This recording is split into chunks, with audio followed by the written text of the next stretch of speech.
मुरादाबाद में शिक्षा व्यवस्था को लेकर लगातार सुधार किया जा रहा है। इस दौरान प्राइम न्यूज ने टीएमयू के प्रिंसिपल एनके सिंह से खास बातचीत की, जहां उन्होंने मेडिकल व्यवस्था को लेकर जानकारी साझा की है।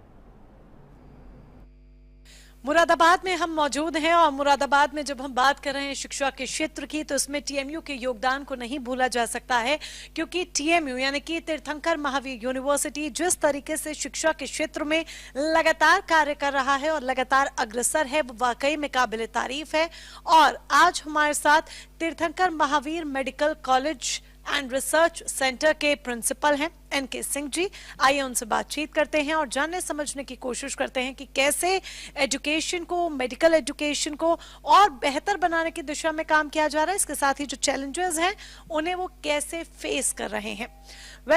सबसे पहले टीएमयू की जब हम बात करते हैं तो मेडिकल के क्षेत्र में किस तरीके से टीएमयू काम कर रहा है, मेडिकल स्टूडेंट्स को किस तरीके से गाइड कर रहा है? Thank you for giving me the opportunity. The only thing which I will tell that medical science is one of the very critical issue for the whole nation, because recently, if you go by the WHO data, the India is the hub of all the major diseases. Whether you name it, the cancer, diabetes, hypertension, all the surgical diseases, IBS, everything. And the students are coming with very great hopes in our college. That is because of the great visionaries Shri Suresh Jain, that we have lot of patients in our OPDs. The footfall is very high.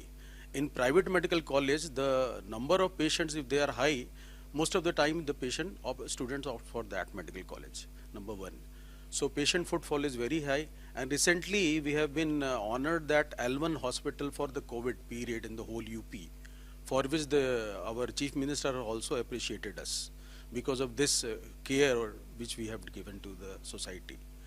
Regarding advancement, yes, with the introduction of the AI in the medical sciences, this is very difficult to cope up with, but simultaneously we have developed the AI labs, skill labs, along with the patient exposure. So they have the living experience as well as the skill lab experience side by side, simultaneously it is going on. And we start our undergraduates and postgraduates right from the first year clinical exposure. That is the best thing, along with the clinical communication skills for the patients, because if you are not a human being, then you will not become a doctor. That is the first prime motto. Along with the skill development, the biggest trouble in the whole world is that there is a lot of litigations because of the communication gap, and that is increased by 200% in the whole world. That we are very well taking care here. Regarding technology, we are advancing along with the Western world all the time. All the departments has all the gadgets and instrument which is required by any medical. बहुत अच्छी तरीके से आपने बताया कि AI का इस्तेमाल कर कर भी मेडिकल स्टूडेंट्स को जो है वो गाइड किया जा रहा है, और ये बहुत अच्छा है, क्योंकि आज के इस कॉम्पिटिटिव वर्ल्ड में जब आप एआई का इस्तेमाल कर रहे हैं और अपने बच्चों के बीच उसे लेकर जा रहे हैं तो वाकई में काबिल तारीफ है। बट ये कॉम्पिटिटिव वर्ल्ड है जिस तरह से मैंने अभी कहा, तो इस कॉम्पिटिटिव वर्ल्ड में क्या चैलेंजेस हैं जो टीएमयू के सामने आ रहे हैं जब उनके साथ मेडिकल स्टूडेंट्स होते हैं, उन तक वो हायर क्वालिटिव एजुकेशन पहुंचाने के लिए? The challenges is about the faculties. We have to have the best faculties in our institute, for which we are thankful to our management. Then we have the faculties from the AIIMS New Delhi, from the KGMC, from SGPGI, from IMBHU. All the time we are mainly focusing on the faculty who is really interested in teaching the medical student. So that is the first part. Second part is that right from the beginning we create the interest in the faculty that they should be update themselves by attending the conferences, organizing the continuing medical education CMEs, which they are doing 6 monthly, and they are imparting after gaining the updates to the medical. They are transferring this knowledge and skill to the students also, because medical science is there is a lot of difference between other divisions and the medical science, because you are directly dealing with the living being, not with the machines. So everything is to be very crucial when you are teaching something or training to the medical graduates, and that we are taking care of very well, along with the technology, along with the AI, along with the direct exposure to the patient. That is the best part for us. बल जब आप बीमारियों की बात कर ही रहे हैं, diseases की बात कर ही रहे हैं, तो देखिए इस बदलते वक्त में बीमारियों ने भी अपना रूप बदला है। कई गंभीर बीमारियां हैं जो आज अपने पांव पसार चुकी हैं। उन बीमारियों के रूप पहले से ज्यादा घातक भी हुए हैं, खतरनाक भी हुए हैं, और मरीजों की जो उपेक्षाएं हैं मेडिकल वर्ल्ड से या डॉक्टर से, वो भी पहले से ज्यादा बढ़ गई हैं। तो ऐसे में कैसे आप स्टूडेंट्स को रेडी कर रहे हैं इस आगे आने वाले समय के लिए, चुनौतीपूर्ण समय के लिए, जहां और भी कई बीमारियां हो सकती हैं जो उपज सकती हैं? सेकंड, क्या आपको लगता है इस बदलते वक्त के साथ जब बीमारियां बदल रही हैं तो जो आपका करिकुलम है, जो सिलेबस है, उसको भी बदलने की जरूरत है? आपको शायद पता हो कि हमारा सारा कुछ govern national medical commission NMC से होता है, और एनएमसी हर 6 महीने में सीबीएमई में चेंजेस लाती है। That is competency based medical education. तो वो कॉम्पिटेंसी बेस्ड मेडिकल एजुकेशन में वो हर स्लॉट में, हर 6 महीने में एक स्लॉट में advancement in the teaching training method ला रही है and skill development. Now whole teaching, पहले क्या था, चैप्टर वाइज पढ़ाई होती थी, अभी स्किल के अकॉर्डिंगली हर चैप्टर को देखा जाता है।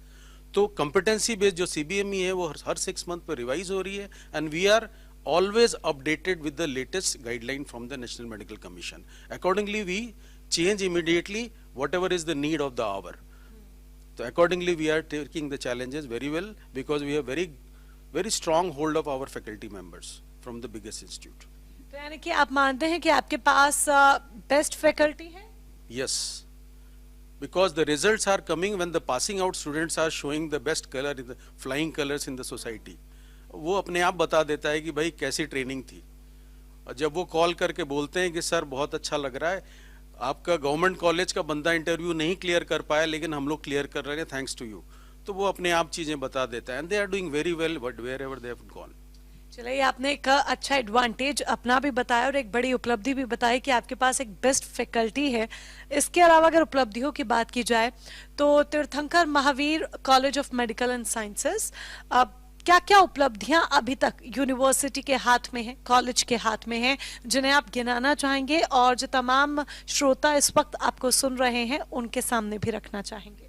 देखिए, वैसे तो 2008 में करीब ये मेडिकल कॉलेज आया, लेकिन बहुत तेजी से ग्रो किया because of its group of teaching training faculty members and training involvement.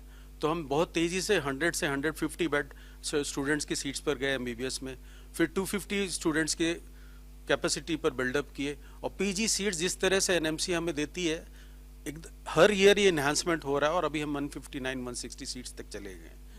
और वो इस बात को दर्शाता है कि public have faith in the medical college. That is why all the seats are filling it very fastly in our college, and they call their friends and colleagues ki join here.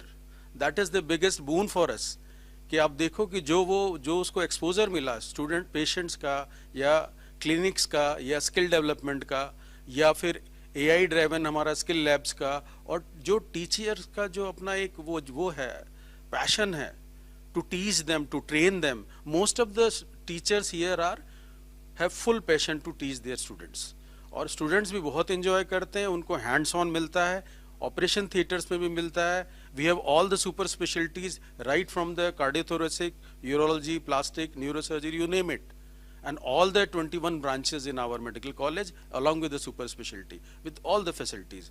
You name it, it is there. Whatever there in the industry in the whole India or abroad, it is there in the TMU Medical College. बहुत अच्छी बात है जो आप यहाँ पर गिना रहे हैं कि आप बस नाम लीजिए और सब कुछ टीएमयू में अवेलेबल है स्टूडेंट्स के लिए।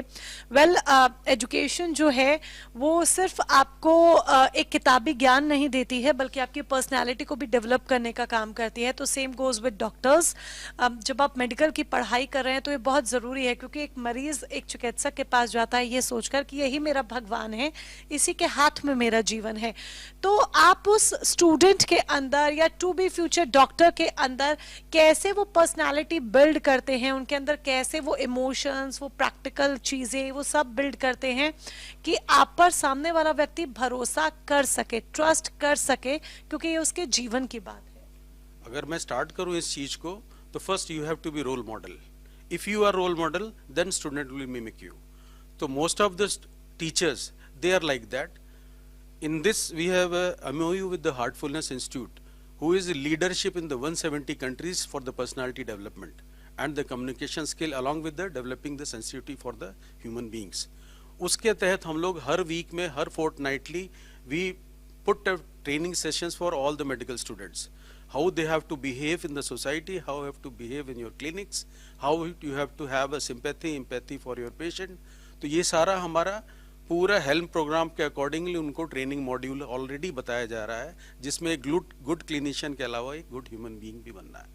तो वो हमारा पार्ट है और वो हमारा पिछले 5 साल से चल रहा है. And every medical student is very happy. बोला कि हमें क्लिनिशियन तो आप बना रहे हो, लेकिन ह्यूमन बीइंग भी बनाना शुरू कर दिया आपने. वो हमारे पेरेंट्स ने भी जो नहीं बनाया वो आप बना रहे हो. वेल ये तो आपने बताया कि पर्सनालिटी डेवलप करने के लिए और इसके साथ ही कि मरीजों का विश्वास डॉक्टर्स पर बने, उसके लिए आप लोग क्या कर रहे हैं, कैसे उनके अंदर वो भावनाएं जगा रहे हैं. सोसाइटी के लिए टीएमयू का क्या रोल है, सोसाइटी को आगे बढ़ाने में, सही दिशा दिखाने में टीएमयू किस तरीके से अपना रोल अदा कर रहा है? Thank you, madam, for asking this question, because this is the most important which TMU is doing for the society. Most of the departments are not taking a single penny from the patient. Free of cost, every service is going on.